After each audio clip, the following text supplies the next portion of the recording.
Ce vendredi encore, le président de la Fondation Malais Rosso prend son bâton de pèlerin.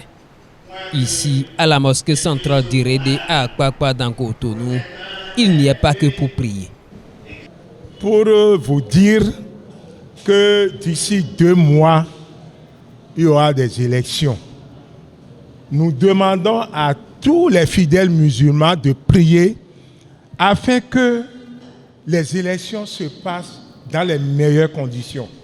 Ce qui s'est passé en 2019, que cela ne se reproduise plus. Nous avons eu des morts, des blessés. On ne veut plus ça dans notre pays. Et c'est pourquoi nous sommes en train de parcourir toutes les grandes mosquées afin que chacun de nous prenne conscience. C'est affaire de conscience. On vous dit d'aller marcher sur les voies publiques. Vous êtes autorisé par qui? Ceux-là, les politiciens, ils restent chez eux, dans leur maison, et ils envoient les enfants des pauvres aller se faire tuer et se faire blesser. Nous ne voulons plus ça. Deuxième point, nos frères qui sont au nord, dans les situations, ils souffrent, ils ne dorment plus correctement. En ce qui nous concerne, qu'est-ce que nous allons faire? C'est de les accompagner avec la prière. La prière, c'est de tous les jours. On n'est pas là-bas. Mais si nous sommes chez nous ici, dans cette mosquée, dans notre maison, nous pouvons leur envoyer des prières. Quelle prière? Prier à ce que ceux-là, les terroristes, quittent notre pays. Résolument engagé dans le maintien de la cohésion sociale et de la concorde nationale, El Hadji Malais Rosso va se voir appuyé par l'imam. L'autorité religieuse met au cœur de son serment du jour l'islam et la paix. Le serment d'aujourd'hui s'est focalisé sur l'islam, la religion de la paix et la miséricorde.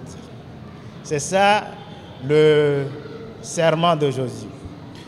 Nous avons pris ce serment parce que nous sommes à l'approche de l'élection.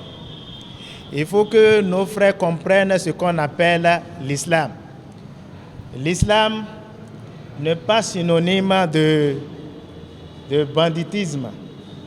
L'islam n'est pas synonyme de terrorisme. Et l'islam n'est pas synonyme de djihadisme au sens que les gens pensent. Parce qu'on a expliqué ce qu'on appelle le djihadisme. Le djihad est recommandé dans l'islam. Le djihad, on a dit que c'est en 3 ou bien en 5 catégories. Il y a djihad de l'âme, djihad de koufar, djihad de fékina, les hypocrites. Il y a le djihad.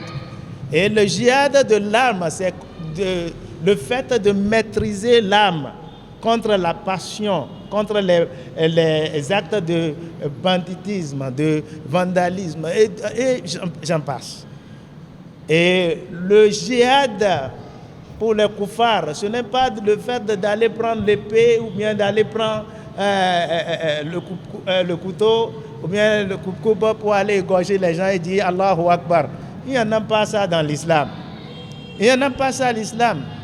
Le prophète Mohammed sallallahu alayhi wa sallam, il nous a montré comment la paix doit régner dans le pays.